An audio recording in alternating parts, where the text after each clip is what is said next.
Dear students, welcome to the classes of Ray Academy. We are studying analysis of financial statements or the chapters are on comparative statements and common size statements. And the question is from the following statements of profit and loss, prepare comparative statement of a profit and loss. So we have to prepare comparative statement of a profit and loss of the name of the company is not here. अगर होता तो हम भरते, नहीं तो इसको dash dash करके छोड़ दो. For the years ended last year and current year.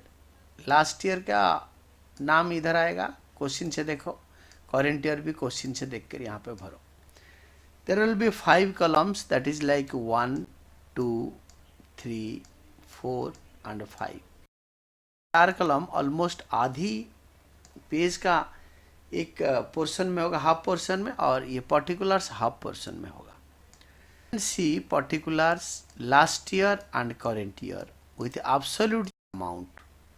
ये अमाउंट इंक्रीज और डिक्रीज इसीलिए होगा, तो ये तीनों अमाउंट्स आ जाएंगे तीनों में, और परसेंटेज चेंज इंक्रीज और डिक्रीज में परसेंटेज देंगे और will start doing the question.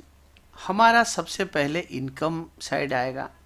Income दे रखा है लास्ट ईयर करेंट ईयर, उल्टा दे रखा है, तो करेंट ईयर का तो बाद में लिखेंगे, लास्ट ईयर का पहले लिखेंगे. 40 लाख, करेंट ईयर का 50 लाख.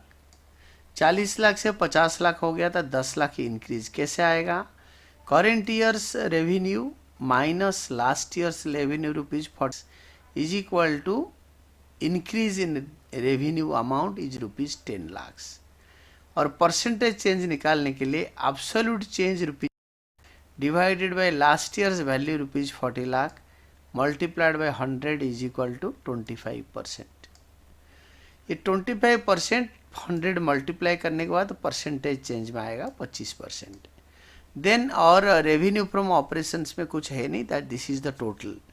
अगर एक्सपेंडिचर के बारे में बात करेंगे, purchase of a stock in trade, the next item. Purchase in stock in trade means example expenditure के अंदर आएगा, एक्सपेंसेस में. Purchase of a stock in trade यानी सिंपल परचेजेस, गुड्स परचेजेस.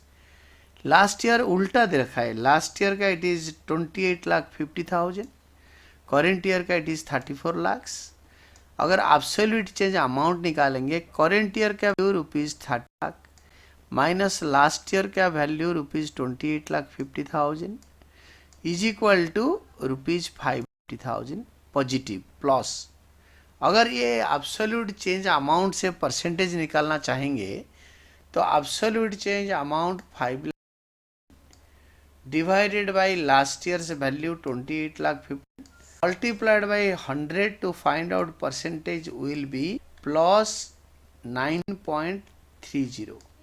ये 19.30 परसेंटेज चेंज होगा. This will be percentage change in the value, that is all. 19.30.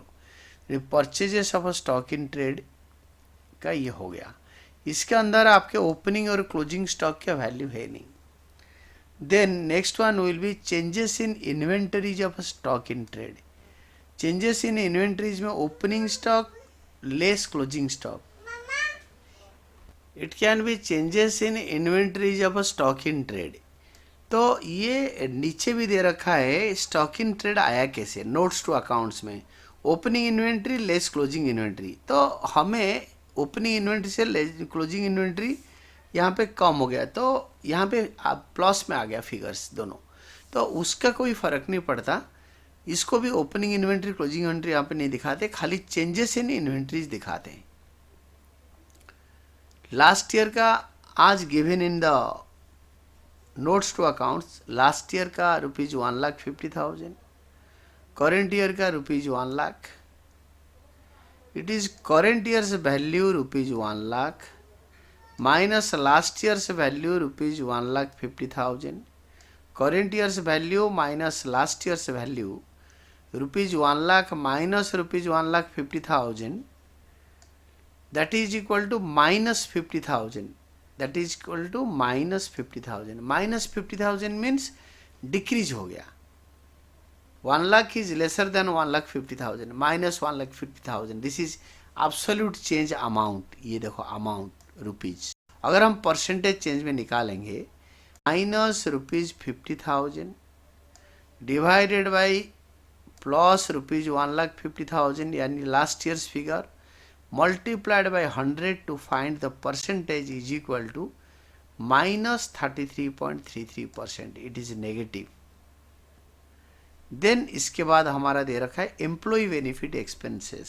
That is anything spent on or paid to employees. That those are employees benefit expenses. Employee benefit expenses में last year का rupees 1 lakh, current year का rupees 1 lakh, 1 lakh minus 1 lakh is equal to nil. ये दोनों में कुछ आएगा ही नहीं. इसके बाद we can go for the last one other expenses. Other expenses हमें नीचे एक्सटेंसिवली दे रखा है. Administrative expenses and selling and distribution expenses. ये 2 लाख 1,50,000 से 2 लाख हो गया.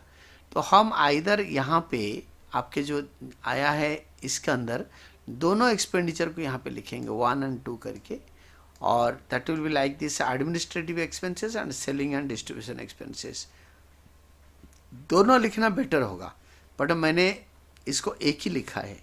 that is also better and it has nothing to do with, उसमें नंबर भी नहीं कटेगा आपके. other expenses एक ही लिखो.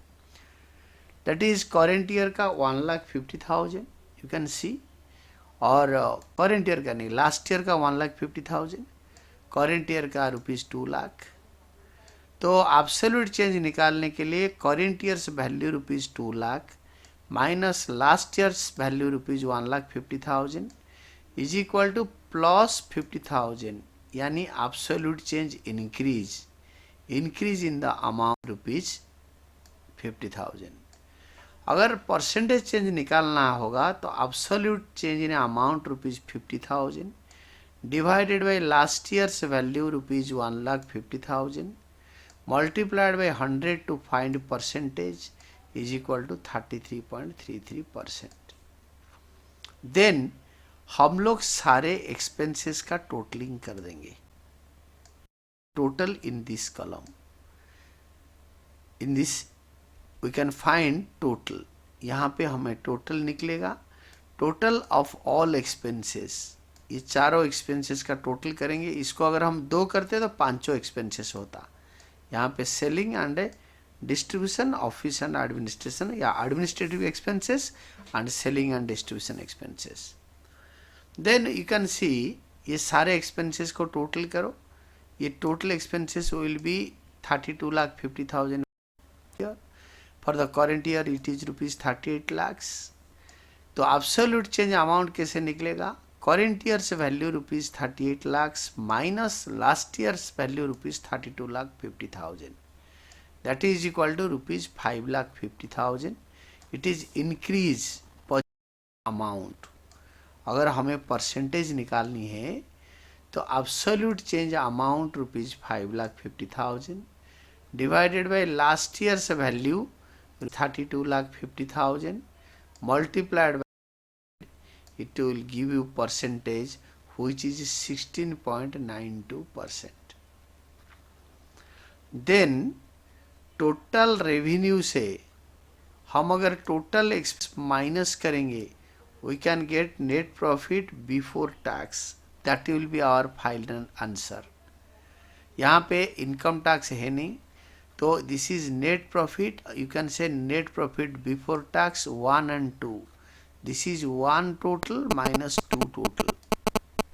so that will be 40 lakh minus 32,50,000. we will be getting 7,50,000. likewise rupees 50 lakhs minus rupees 38 for the current year, that will be rupees 12 lakhs. तो current year's value rupees 12 lakhs minus 7,50,000 last year's value, that is equal to rupees 4,50,000. 4,50,000 is the absolute change. 4,50,000. current year's value rupees 12 lakh minus last year's value rupees 7,50,000 is equal to rupees 4,50,000 absolute change in amount. अगर हमें percentage change in amount निकालेंगे increase का, that is 4,50,000 absolute change or absolute increase divided by rupees 7,100 to find out the percentage, that is plus or positive 60%, that is increase in the percentage of net profit over last year is 60%, and this is all about your answer.